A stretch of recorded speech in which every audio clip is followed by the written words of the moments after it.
And the easiest way to vary your speeds, which is another thing that they'll keep telling you, is to drive in traffic. As much as you hate traffic and as much as you hate the idea that, oh, I bought this brand new vehicle, car, bike, whatever.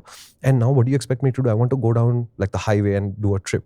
But no, for the first 200 kilometers, what you should be doing is going through traffic where you don't have the chance to let the vehicle settle down at a speed, where you're constantly making gear changes, you're using the brakes lightly, you are accelerating and you are slowing down, which is exactly what the run-in process is. I got you. What? Let's get to it. Yeah. And right after that, the other thing that I like to do, and a lot of engineers say this is a good idea, is to change oil about halfway before the first service itself. And at that point, you change the oil and you change the oil filter.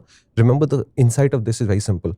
When you're removing the honing from the cylinder wall, as the ring is settling in, some amount of debris is generated. They'll be at the top of the engine where the cams are settling in. It will be in the combustion chamber where the piston rings, etc. There might be initial small contact between your bearings at the bottom of the crank and how the crank is sitting on.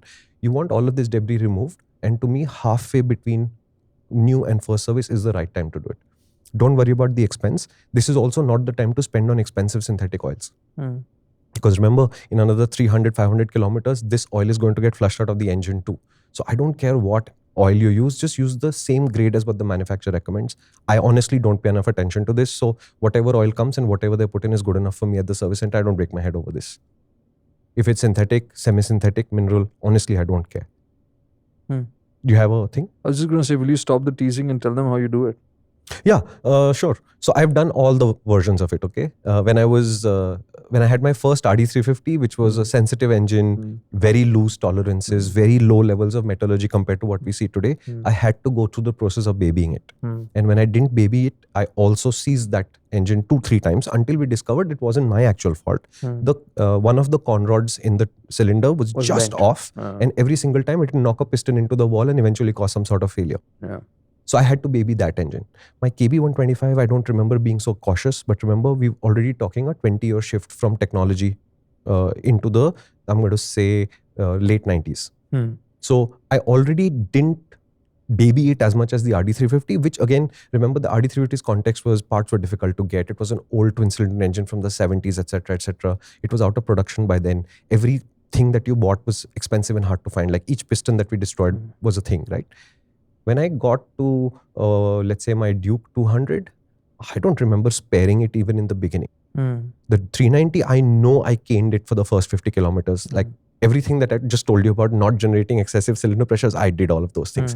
Is my 390 suffering because of it today? Honestly, no. It's at nearly 40,000 kilometers. It runs well. I don't see a loss of performance. So I can't see a long-term effect of not having babied that. Then I got the Multistrada 1200, which you can't really exploit full performance unless you go to racetrack very early. So I didn't. Did I notice a difference in the engine? No. My V4, I didn't run it in at all. Somebody ran it for 700 kilometers and gave it to me, and whatever they did with running. And this person is a Parsi doctor. He's super cautious with his machine. So I'm assuming it got a great run in. Right.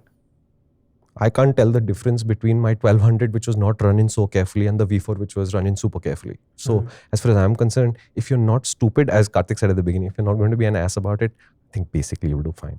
Shumi is always like that. He's always kidding around and also dead serious. There's a lot more of that style of conversation on the main MotorInc channel, so head out and catch the full conversation.